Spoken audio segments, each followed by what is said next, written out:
ভালো আছি ভালো থেকো, আকাশের ঠিকানায় চিঠি লিখো। সবুজে ঘেরা ক্যাম্পাসে গানে গানে কুয়াশাচ্ছন্ন পরিবেশকে বরণ করতে কুষ্টিয়া ইসলামী বিশ্ববিদ্যালয়ে শুরু হয়েছে 3 দিনব্যাপী কুহেলিকা উৎসব। বিশ্ববিদ্যালয়ের বটতলা প্রাঙ্গণে স্বেচ্ছাসেবী সংগঠন অভয়ারণ্যের উদ্যোগে এ আয়োজনে তুলে ধরা হয়েছে হারিয়ে যাওয়া চিঠির বাক্স, পিঠাপুলি সহ গ্রাম বাংলার ঐতিহ্য, কৃষ্টি কালচার।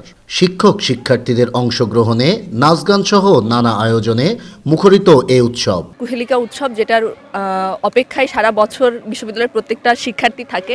এই একটা উৎসব যেটা অভয়ারণ্য থেকে আমরা করি, সেখানে এতগুলো উদ্যোক্তাদের একটা মিলন মেলা হয়। আমরা চাই এই ধরনের কাজ আরো ক্যাম্পাসে বাড়ুক এবং যে সংস্কৃতির বিনিময়, সংস্কৃতির প্রসার।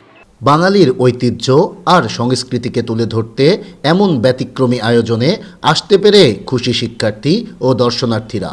মাঝে মাঝেই এ ধরনের আয়োজন সকল বিশ্ববিদ্যালয় ক্যাম্পাসে হোক, এমনটিই প্রত্যাশা তাদের। এই ধরনের উদ্যোক্তা মেলা, এই ধরনের মৌলিক গানের অনুষ্ঠান, অর্থাৎ এই কুহেলিকা উৎসব শুধু আমার ক্যাম্পাসে নয়, প্রত্যেকটা ক্যাম্পাসে হওয়া উচিত, প্রশাসন থেকে হওয়া উচিত। প্রত্যেকটা স্টল, খাবারের দোকান থেকে শুরু করে অর্নামেন্টস থেকে শুরু করে জুয়েলারি প্লাস অন্য দোকানগুলো এত দারুণভাবে সাজানো, আমরা এভাবে একটা আয়োজন করতে পেরে আমাদের অনেক ভালো লাগছে।